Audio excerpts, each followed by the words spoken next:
New రాజరాజేశ్వరిపేటలో diarrhoea కేసులు పెరుగుతున్న నేపథ్యంలో రాష్ట్ర మంత్రి నారాయణ పర్యటించారు. ఆయనతో పాటు స్థానిక MLA Bonda Uma, BMC commissioner Dhyan Chandra కూడా పాల్గొన్నారు. ఈ సందర్భంగా మంత్రి నారాయణ ప్రభావిత ప్రాంతాల్లో వాస్తవ పరిస్థితులను పరిశీలించారు. స్థానికంగా ఏర్పాటు చేసిన మెడికల్ క్యాంపులో చికిత్స పొందుతున్న బాధితులను పరామర్శించి వారికి ధైర్యం చెప్పారు. డయేరియా వ్యాప్తి వెనుక కారణాలపై మంత్రి డిఎంహెచ్ఓ సుహాసిని మున్సిపల్ అధికారులతో సమీక్ష నిర్వహించారు. అనంతరం కొత్త ప్రభుత్వ ఆసుపత్రిలో చికిత్స పొందుతున్న రోగులను మంత్రి ఎమ్మెల్యే పరామర్శించి అవసరమైన చర్యలు తీసుకుంటామని హామీ ఇచ్చారు.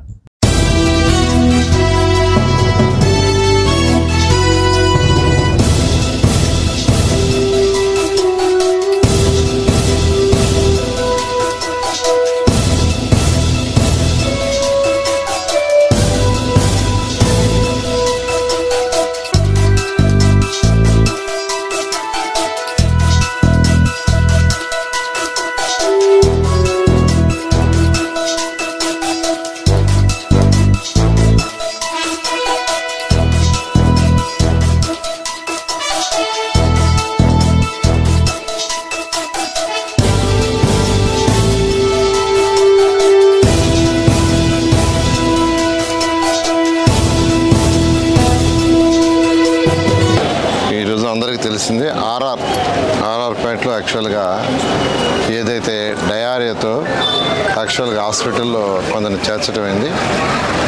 మొత్తం ఇంతవరకు ఒక 46 మంది ఈరోజు యాక్చువల్గా హాస్పిటల్లో ఉండాలి. 46 మందితో మాట్లాడటం జరిగింది. అయితే అధికారులు అటు హెల్త్ డిపార్ట్మెంటు, ఇటు మున్సిపల్ శాఖ, అదేవిధంగా ఇక్కడ ప్రజాప్రతినిధులు వెంటనే దీని మీద రియాక్ట్ కావటం, వెంటనే హాస్పిటల్లో చేర్చడం. వాళ్ళందరికీ యాక్చువల్గా వామిటింగ్స్ అండ్ మోషన్స్ ఉన్నాయి. అయితే నేను ఆల్మోస్ట్ 46 మందితో మాట్లాడాను. అయితే వాళ్ళకి అందరికి కూడా వామిటింగ్స్ తగ్గినాయి, మోషన్స్ కూడా కొందరికి తగ్గినాయి. కొందరు డిశ్చార్జ్ అవుతున్నారు, కొందరు ఇవాళ ఈవినింగ్, కొందరు రేపు డిశ్చార్జ్ అవుతారు. ఏదేమైనప్పటికీ ఇప్పుడే మా యొక్క మున్సిపల్ శాఖలో డైరెక్టర్ ఆఫ్ మున్సిపల్ అడ్మినిస్ట్రేషన్ వారు కూడా వచ్చిన్నారు యాక్చువల్గా. అదేవిధంగా పబ్లిక్ హెల్త్ అని పిలిపించాం. ఆల్రెడీ ఒకసారి టెస్ట్ చేశారు. వాటర్ టెస్ట్ చేస్తే వాటర్ టెస్ట్లో ఎటువంటి ప్రాబ్లం లేదని వచ్చింది. అయినప్పటికీ మరొకసారి ఎక్కడన్నా ట్యాప్స్లోకి ఎక్కడన్నా ఈ డ్రైన్స్ వాటర్ ఎక్కడన్నా కలిసే ఛాన్స్ ఎక్కడన్నా ఉందా అనేది దాన్ని మళ్ళీ ఒకసారి పరిశీలించమని ఇప్పుడు అధికారులందరూ ఇమీడియట్గా దాని మీద ఫోకస్ చేశారు. వాళ్ళలో ఒక 5 మంది మాత్రం అక్కడ లోకల్గా ఎక్కడైతే క్యాంప్ పెట్టారో అక్కడ వాళ్ళకి సెలైన్ ఎక్కిచ్చారు. మిగతా వాళ్ళకి ట్యాబ్లెట్స్ ఇచ్చింది.